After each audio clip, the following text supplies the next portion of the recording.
AP అని అంత క్లియర్గా రాస్తే inter state transmission charges waiver ఇస్తున్నారు అని చెప్పి అంత క్లియర్గా రాస్తే ఎంత దారుణమైన అబద్ధాలు ఆడతారు. Inter state transmission charges waiver లేదని చెప్పి అనే చంద్రబాబు నాయుడు అబద్ధాలు ఆడతాడు. Is it fair? గవర్నమెంట్లో ఉన్న ముఖ్యమంత్రి స్థానంలో ఉన్న వ్యక్తి ఇటువంటి దారుణమైన అబద్ధాలు ఆడడం ఎంత మటుకు ధర్మం? ఇది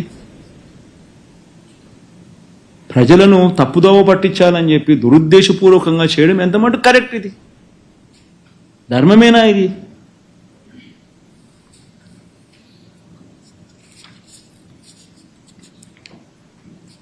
మొత్తంగా చూస్తే అసలు వైసీపీ ప్రభుత్వంలో మన ప్రభుత్వం అధికారంలోకి వచ్చిన తర్వాత మనం 50 రోజుల్లో మనం ఏ రకంగా అడుగులు వేశాం, చంద్రబాబు నాయుడు హయాంలో ఈ 50 రోజుల్లో అడుగులు ఏ రకంగా పడ్డాయని ఒకసారి గమనిస్తే నిజంగా ఆశ్చర్యం కలిగించే విషయాలు కనిపిస్తాయి. ఒకవైపునేమో మనమేమో ఇచ్చిన మాట ప్రకారం డే 1 నుంచే పెన్షన్లు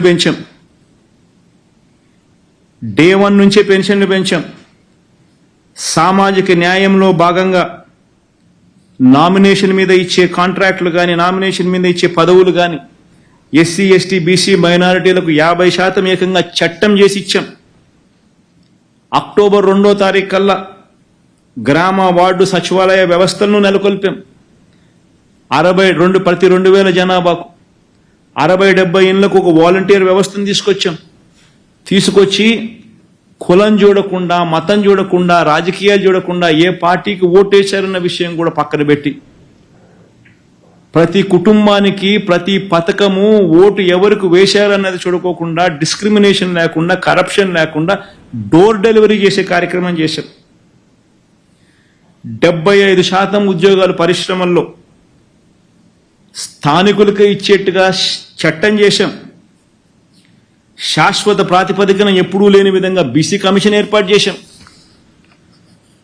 భూ యజమానుల హక్కులకు ఎలాంటి భంగము లేకుండా ఏకంగా దాదాపు 16 లక్షల మంది కౌలు రైతులకు మేలు జరిగేలా వారికి కూడా వైఎస్ఆర్ రైతు భరోసా పథకం అమలయ్యేట్టుగా చర్యలు తీసుకున్నాం. ఉచితంగా పంటల బీమా ఇచ్చాం. మొట్టమొదటిసారిగా పంట నష్టం జరిగితే ఆ సీజన్ ముగిసేలోగానే ఇచ్చే గొప్ప కార్యక్రమానికి నాంది పలకడం కూడా అప్పుడే. రైతులకు 9 గంటలు ఉచిత విద్యుత్ ఇచ్చేందుకు 1700 కోట్ల రూపాయలు ఖర్చు చేస్తే తప్ప పగటిపూట రైతులకు 9 గంటలు ఉచిత విద్యుత్ ఇచ్చే పరిస్థితి లేదు అని చెప్పి అధికారులు చెప్తే 1700 కోట్ల రూపాయలు వెంటనే రిలీజ్ చేసి ఆ కార్యక్రమానికి శ్రీకారం చుట్టాం.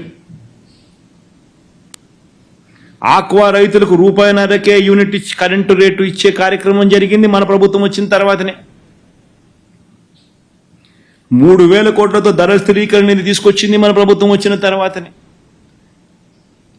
చరిత్రలో ఎప్పుడూ జరగని విధంగా స్కూళ్ళు మారాయి, హాస్పిటళ్ళు మారాయి, వ్యవసాయం మారింది, గవర్నెన్స్ మారింది, డెలివరీ సిస్టమ్స్ మారాయి.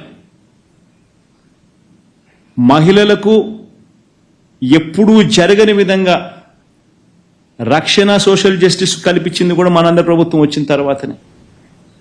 గొప్ప గొప్ప విప్లవాత్మక మార్పులు మన ప్రభుత్వంలో నాంది పలుకుతాయి. 50 రోజుల్లో ఈ చంద్రబాబు నాయుడు గారు ప్రభుత్వం వచ్చిన తర్వాత ఈ 52 రోజుల్లో జరిగింది ఏమిటి అని చూస్తే, పోలవరం ఎప్పుడు కడతాడంటే ఎప్పటికి అవుతుందో అంటే తెలియదు అంటాడు. ఎన్నికల్లో ట్రూ అప్ కరెంటు ఛార్జీలు తగ్గిస్తానన్నావు, ఎప్పుడు చేస్తాను అని అంటే నోరు మెదపడు. ఇసుక ఉచితం అన్నావు, ఇప్పుడు ఇంతలా ఎందుకు అమ్ముతున్నావు అని అంటే మీ ఇంటికి తెచ్చి పోస్తానని చెప్పి నేను చెప్పినానా అంటాడు. మెగా డిఎస్సి అన్నాడు, చంద్రబాబు రాకమునిపి 6100 పోస్టులకు సంబంధించి నోటిఫికేషన్ మన ప్రభుత్వం ఇచ్చాం. ఈయన ఇచ్చింది నోటిఫికేషన్ ఎంత అంటే 10,000. ఆ 10,000 కూడా ఆ 10,000 కూడా ఎప్పుడు అని అంటే సమాధానం చెప్పడు. పోనీ ఇదేనా మెగా అంటే దానికి సమాధానం ఉండదు. వాలంటీర్లకు 10,000 ఇస్తానని చెప్పిన వ్యక్తి వాలంటీర్ వ్యవస్థనే రద్దు చేసినాడు. ఇంటింటికి రేషన్ గతంలో మనం పంపిస్తూ ఉంటే ఈయన ప్రభుత్వం వచ్చిన వెంటనే ఇంటింటికి రేషన్ ఆగిపోయింది.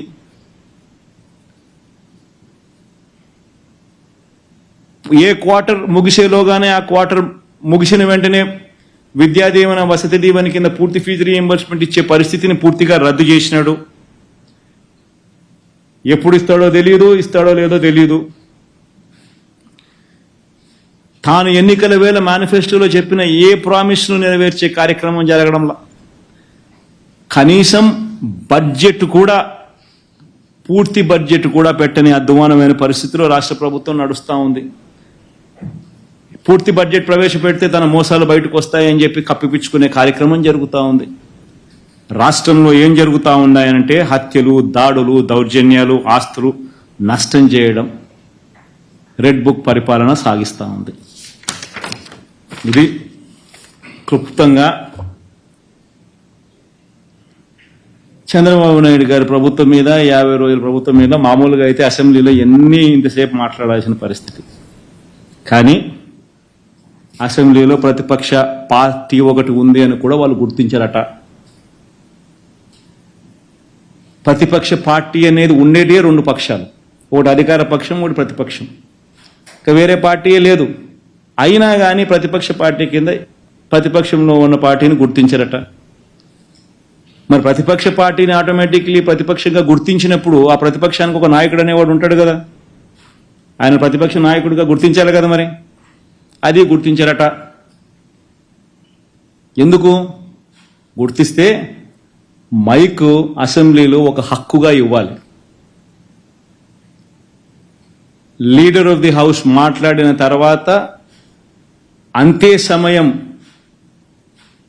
ప్రతిపక్ష నాయకుడికి కూడా ఖచ్చితంగా ఇవ్వాల్సిన అవసరం ఉంటుంది, ఉండాలి, హక్కు అది. ప్రతిపక్ష నాయకుడు చేయెత్తితే ఖచ్చితంగా మైక్ ఇవ్వాలి.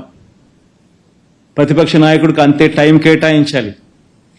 ఇవన్నీ చేస్తే ఈ మాదిరిగా ఆయన చేసిన పనులకు, ఆయన చేసిన పద్ధతులకు ఆయనను ప్రశ్నిస్తూ ప్రజల తరపున గొంతు విప్పి ఇవన్నీ కూడా మాట్లాడే పరిస్థితి రావాలి. ఇవన్నీ ఎవరు మాట్లాడకూడదు, ఇవన్నీ ఎవరు అడగకూడదు, ఎవరు రోడ్డు మీదకి రాకూడదు, ఎవరు అసెంబ్లీలో క్వశ్చన్ చేయకూడదు, మేము ఏం చేసినా కానీ ఎవరు మాట్లాడకూడదు అని దుర్మార్గమైన ఆలోచనతో చంద్రబాబు నాయుడు ఇవన్నీ చేస్తూ ఉన్నాడు. కాబట్టి ఇక అసెంబ్లీలో గొంతు విప్పలేకపోయినా అసెంబ్లీలో జరిగేటప్పుడు మాత్రం ఇదే మాదిరిగా ప్రజల తరపున మీడియాను ఉపయోగించుకుంటూ, మీడియాలో కూడా బహుశా ఈనాడు, ఆంధ్రజ్యోతి, TV5 లాంటి దుర్మార్గులు, చంద్రబాబు నాయుడు లాంటి కొవ్వొట్సు, చంద్రబాబు నాయుడు గారిని మోసే వ్యక్తులు అనుకూలంగా ఎలాగూ రాయరు, ఉండరు. కాబట్టి న్యూట్రల్గా ఉండే మిగతా పత్రికా యాజమాన్యాలు, మిగతా పత్రికలు, నిజాన్ని నిజంగా చెప్పగలిగిన పత్రికా యాజమాన్యాలను, ఇటువంటి వాళ్ళందరినీ కూడా కలుపుకుంటూ వీళ్ళ ద్వారా ప్రజల గొంతును వినిపించే కార్యక్రమం సుదీర్ఘంగా కూడా చేసే కార్యక్రమం జరుగుతుంది. Thank you.